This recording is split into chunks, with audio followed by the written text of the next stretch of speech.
பொங்கல் வந்துவிட்டாலே சுவாரஸ்ய போட்டிகளுக்கு பஞ்சம் இருக்காது. அதிலும் கிராமப்புறங்களில் சொல்லவே வேண்டாம்.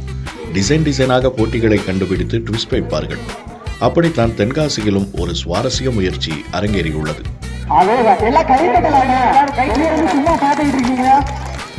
தென்காசி மாவட்டம் சங்கரன் கோவில் பகுதியில் உள்ள பொய்கை கிராமத்தில் ஒவ்வொரு ஆண்டும் பொங்கல் தினத்தன்று பல்வேறு விதமான விளையாட்டுப் போட்டிகள் நடைபெறுவது வழக்கம். பொய்கை கிராமத்தில் சுமார் 500க்கும் மேற்பட்ட குடும்பங்கள் வசித்து வரும் நிலையில் சுமார் 50க்கும் மேற்பட்ட இளைஞர்கள் ஒன்றிணைந்து பொங்கல் விளையாட்டுப் போட்டியை நடத்தி வருகின்றனர்.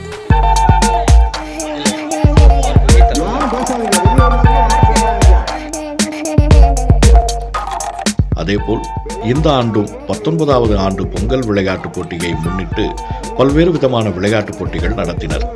ஒவ்வொரு கிராமத்திலும் ஒவ்வொரு பொங்கலுக்கும் ஏதாவது வித்தியாசமான போட்டிகளை நடத்துவதைப் போல இவர்களும் வித்தியாசமான போட்டியை நடத்தினர். 2 கண்களையும் துணியால் கட்டிவிட்டு கிரவுண்டில் கிரிக்கெட் பாலை போட்டுவிட்டு அதை எடுப்பவர் வெற்றியாளர் என்று டாஸ்கை வைக்க பலரும் வெறும் தரையில் நீச்சல் அடித்தனர்.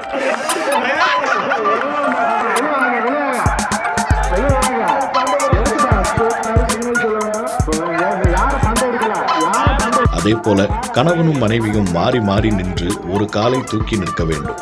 அதில் யார் அதிக நேரம் நிற்கிறார்களோ அவர்கள் வெற்றியாளர்கள் என்றும் போட்டி நடைபெற்றது.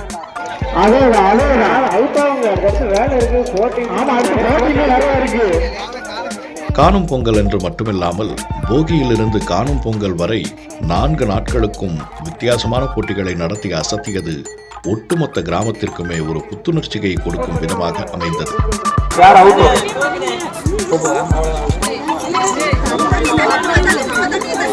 இந்த முறை உங்கள் ஊரில் நடத்தப்பட்ட சுவாரஸ்யமான போட்டி என்ன என்பதை கமெண்டில் குறிப்பிடுங்கள்.